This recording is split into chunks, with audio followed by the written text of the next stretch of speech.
Hi மக்களே, எல்லோரும் எப்படி இருக்கீங்க? இதுதான் எங்கள் குலதெய்வம் கோயில். குலதெய்வம் கோயிலுக்கு தான் கூட்டிகிட்டு வந்திருக்கேன் உங்களை. இன்றைக்கி எங்களோட மண்டகப்படி இருக்குது. அதாவது ஒரு திருவிழா அப்படின்னு சொன்னால் அதுக்கு முந்தின எல்லா ஊர்லேயும் இந்த குலதெய்வத்தை சேர்ந்தவங்க இருப்பாங்க இல்லையா? அதனால் ஒவ்வொரு ஊருக்கும் அவங்கவுங்களோட சேர்ந்தவங்க ஒரு நாள் மண்டகப்படி அப்படின்னு சொல்லிட்டு பூஜை பண்ணுவாங்க. அது ரொம்ப ஸ்பெஷலாக இருக்கும். இன்றைக்கி எங்களோட மண்டகப்படி, அதுக்காக தான் எல்லோரும் எங்கள் ஊரில் இருக்கிற எல்லாருமே சேர்ந்து ஒரு பெரிய பஸ் எடுத்து எல்லோரும் ஒன்றா ஜாலியாக வந்திருக்கோம். இதுதான் எங்களோட குலதெய்வம் கோயில்.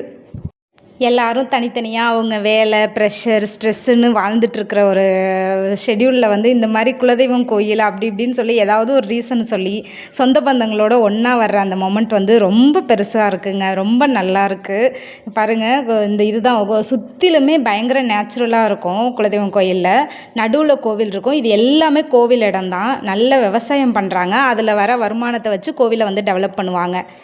10 வருஷத்துக்கு முன்னாடி நான் கல்யாணம் ஆகி முதல்ல இந்த கோவிலுக்கு வரும்போது இந்த அளவுக்கு டெவலப்மெண்ட்லாம் இல்லை. அதுக்கப்புறம் ஸ்டெப் பை ஸ்டெப்பாக ஒவ்வொருத்தரும் தன்னோட வேண்டுதல் நிறைவேற இந்த மாதிரி நான் பண்ணுறேன், இந்த மாதிரி ஷெட்டு போடுறேன், இந்த மாதிரி பில்டிங் கட்டி வைக்கிறேன் அப்படின்னு சொல்லிட்டு இவ்வளோ டெவலப் பண்ணியிருக்காங்க. அப்போ எந்த அளவுக்கு சக்தி வாய்ந்ததுன்னு பாருங்கள்.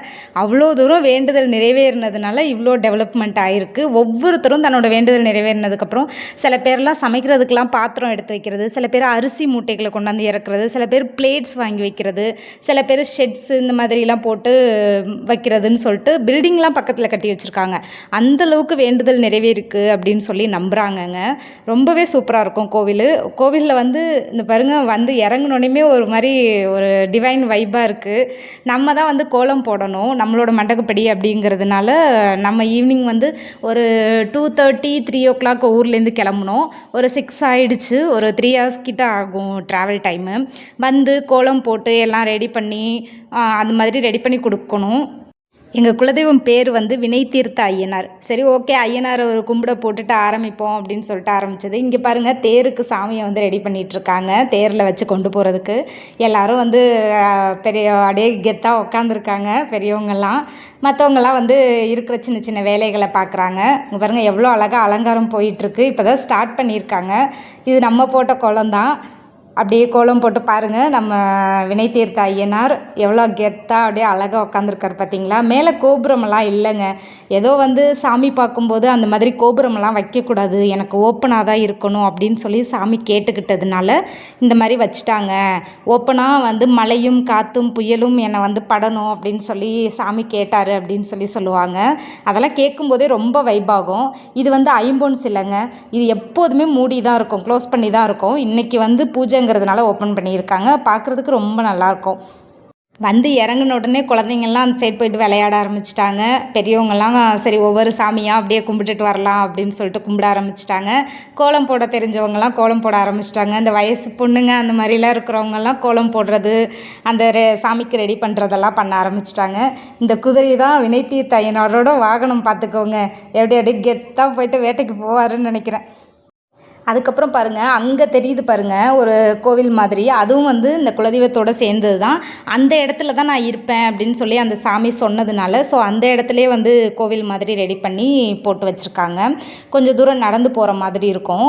ரொம்பவே நல்லாயிருக்கும். இங்கே பாருங்கள், ஆடெல்லாம் மேய்ச்சிட்டு வராங்க. பாருங்கள், சுற்றிலுமே வயல்வெளி தான். இது ஃபுல்லாகவே கோவிலோட இடம் தான்.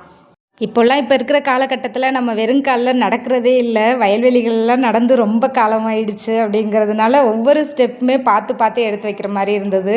நடக்கவே பயமாக இருந்தது, குத்துது அப்படிங்கிற மாதிரி ஃபீல் ஆச்சு.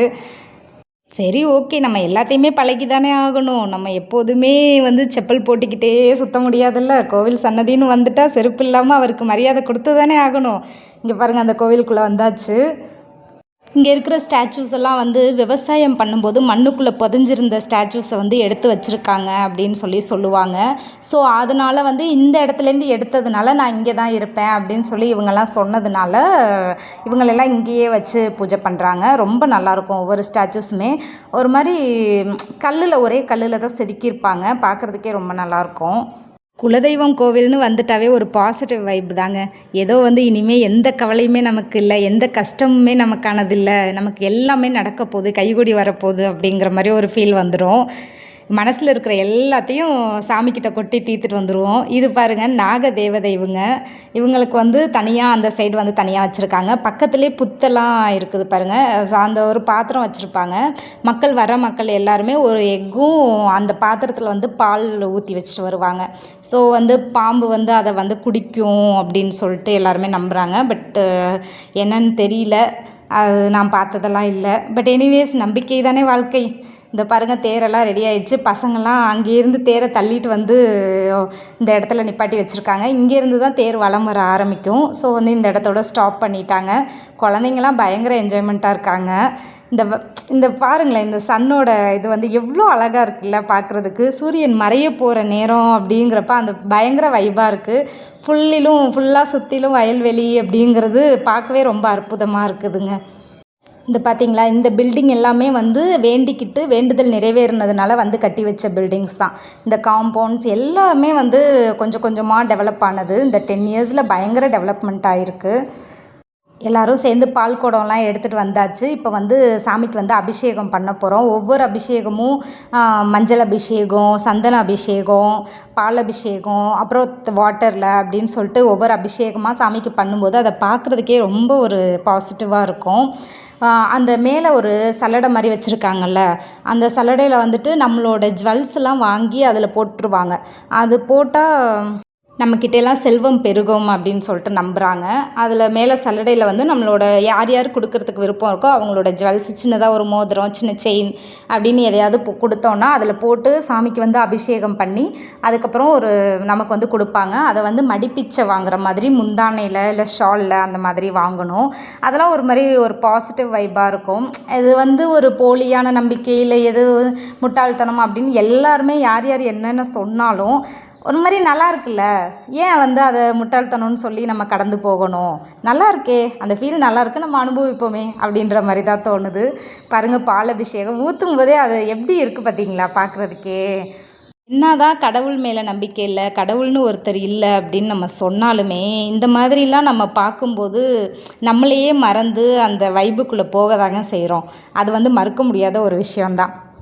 அப்படியே அந்த சாமி வந்து அந்த அபிஷேகத்தில் குளிக்கிற மாதிரி அதோட நெகட்டிவ்ஸ் எல்லாம் வந்து அதோட போன மாதிரி, அது கூடவே நம்மளோட நெகட்டிவ்ஸ், நம்மளோட கவலைகள்லாம் கூடவே சேர்ந்து கரைஞ்ச மாதிரி ஒரு ஃபீல் ஆகுதுல்ல.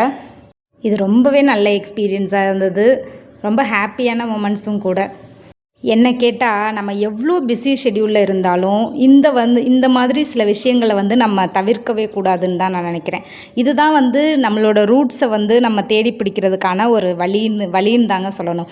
குடும்பம், கலாச்சாரம், பண்பாடு இதுக்குள்ளேலாம் நம்ம ஒருங்கிணைந்து இருக்கிறப்போ தான் நமக்கு வந்து ஊரோடு ஒத்து வாழணும்னு சொல்லுவாங்கள்ல, அந்த மாதிரி ஒரு ஃபீல் வந்து கிடைக்குது.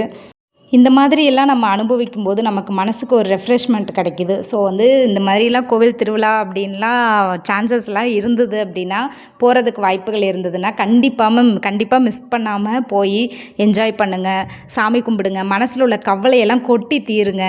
யார்கிட்ட சொல்ல போகிறோம்?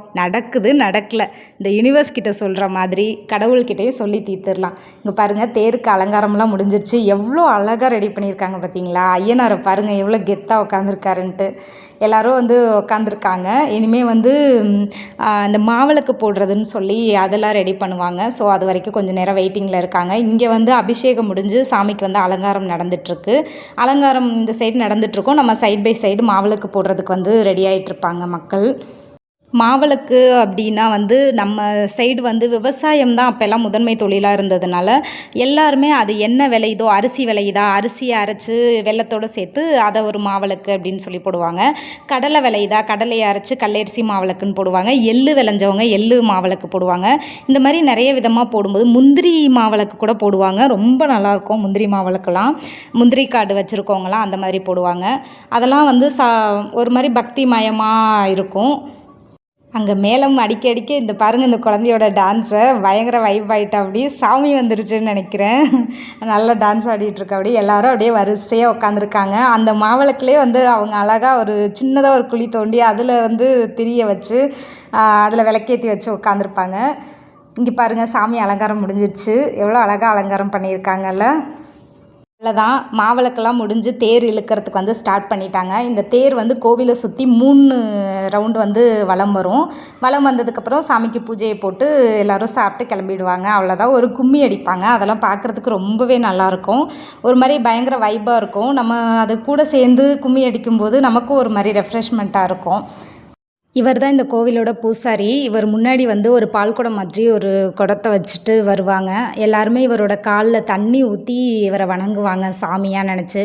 இவருக்கு சாமி வந்துரும்னு சொல்கிறாங்க. பட் வந்து சாமி வர்றதெல்லாம் உண்மையா பொய்யா எனக்கு அதெல்லாம் தெரியல. பட் நம்புகிறாங்க, மக்கள் நம்புகிறாங்க, அதை வந்து ஏற்றுக்கிறாங்க. இந்த மாதிரி சாமி வந்து இவர் வந்து தூக்கிட்டு போவார், பின்னாடியே தேரை இழுத்துட்டு வருவாங்க. அது பார்க்குறதுக்கு வந்து தேரை எவ்வளோ அழகாக அலங்காரம் பண்ணியிருக்காங்க பார்த்தீங்களா? மயில் வாகனத்தில் வந்து ஐயனார் வராரு, பார்க்குறதுக்கே நல்லா இருக்குல்ல. கடவுள் இருக்காரு இல்லைங்கிறத தாண்டி நம்ம யாருக்கிட்டையாவது ஒருத்தர்கிட்ட சரணடைஞ்சு ஆகணும். அப்போ தான் நம்மளோட நிம்மதி வந்து நமக்கு கிடைக்கும். ஸோ வந்து கடவுள் இருக்காருன்னு நம்பி நம்ம சரணடைஞ்சிடலாம். கும்மி அடிச்சிட்ருக்காங்க. எல்லாருமே ஈக்குவலாக எவ்வளோ அழகாக அடிக்கிறாங்க பாருங்கள். இது வந்து ஒரு சின்னதாக ஒரு கிளாப் பண்ணுற விஷயந்தான். பட் வந்து பயங்கர வைப்பாக இருக்கும். ரொம்பவே நல்லாயிருக்கும் பார்க்குறதுக்கு.